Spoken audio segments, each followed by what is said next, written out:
সন্ধ্যায় ছাত্রলীগের যে সভাপতি আখতারুজ্জামান সোহেল তার নেতৃত্বে আমাদের উপরে হামলা করা হয় এবং আমরা দেখতে পাই যে এই ছাত্রলীগের মিছিলের অনেকগুলো চেহারাই আমরা আসলে চিনি না। তার থেকে আমরা এই সিদ্ধান্তে আসতে পারি যে এরা আসলে ক্যাম্পাসের কেউ নয়, বাইরে থেকে ভাড়া করে নিয়ে আসা হয়েছিল লোক। সেই ক্যাম্পাসে সেখানে আমরা দেখতে পাই এরপর আমাদেরকে যখন মারামারি করা হয়, আমাদেরকে আহত করা হয়, এরপর আমরা দেখতে পাই ক্যাম্পাসে রামদা, তারপর দেশীয় অস্ত্র, সেগুলোর শোডাউন চলে। আশেপাশের বিভিন্ন বাজার থেকে বিভিন্ন পিকআপে করে মানুষ এবং দেশীয় অস্ত্রগুলো আসতে থাকে। এরপর আমরা যখন নিজেদের অস্তিত্ব সংকটে ছিলাম, আমাদেরকে হত্যা করার চেষ্টা করা হয়েছে, তখন আমরা ভিসির বাসার সামনে যাই আশ্রয় নেওয়ার জন্য, কিন্তু ভিসি আমাদেরকে ঢুকতে দেন নাই প্রথমে। এরপর যখন আমার শিক্ষার্থীরা নিজের জীবনের বাঁচানোর তাগিদে জোর করে ভিসির বাসার প্রাঙ্গণে ঢোকে, তখন ভিসি আমাদের সাথে দেখা করতে আসেন নাই। তিনি একবার দেখা করে চলে যান, এরপর আর দেখা করতে আসেন নাই।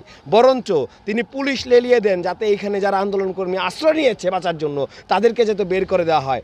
এই সুযোগে বাইরে ছাত্রলীগ এসে জমা হয়, তারা বিভিন্ন পেট্রোল বোম ছোড়ে, তারা অস্ত্র লাঠিসোঁটা নিয়ে শোডাউন করে এবং একটা সময় পুলিশের সহায়তায় তারা দরজা খুলে ভেতরে গিয়ে এই যে আন্দোলনকারী যারা আছে তাদেরকে বেদম মারপিট করে। এরপরে আমরা আবার কল করি আমাদের সবাইকে, আমাদের যারা ভাই বোন রয়েছেন হলে সবাইকে কল করি এবং জাহাঙ্গীরনগরের ইতিহাস অনুযায়ী, জাহাঙ্গীরনগরের যে সুবর্ণ ইতিহাস রয়েছে, সেই সুবর্ণ ইতিহাসকে সত্যি করে শিক্ষার্থীরা বিভিন্ন শিক্ষা হল থেকে দলে দলে নেমে আসে এবং এইটি ঘটে ভোর রাতের দিকে।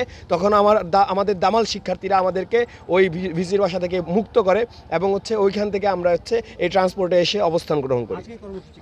কর্মসূচি আজকে আমরা জানতে পেরেছি যে আশেপাশের যত জেলা উপজেলা আছে সেখান থেকে ছাত্রলীগ যারা আছে, বাইরের ছাত্রলীগ, তারা সবাই ক্যাম্পাসে আসছে।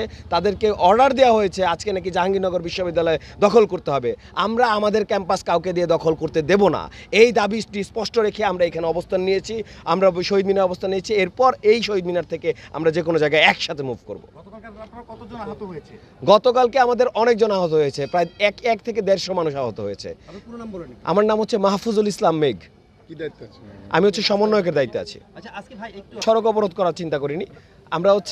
সড়ক অবরোধটা আমরা কেন্দ্রীয়ভাবে করি সবসময়, সব বাংলাদেশ সমন্বয় করে। জি, আমাদের ক্যাম্পাস আমাদেরই থাকবে, আমরা ক্যাম্পাস কাউকে দখল করতে দেবো না। বাইরের কোনো মানুষ এই ক্যাম্পাসে এসে দখলদারিত্ব করতে পারবে না, এটা আমাদের স্পষ্ট দাবি, স্পষ্ট কথা। অবস্থান কর্মসূচি এখানে আমরা প্রস্তুত আছি, কে আসবে না আসবে দেখা যাবে।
है ना?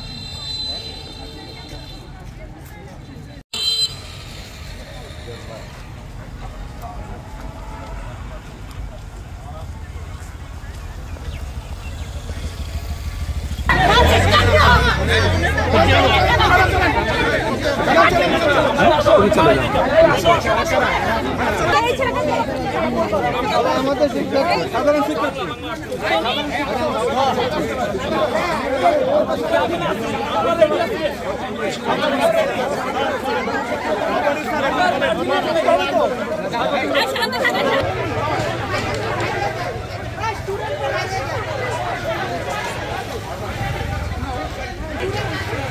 এই তনয়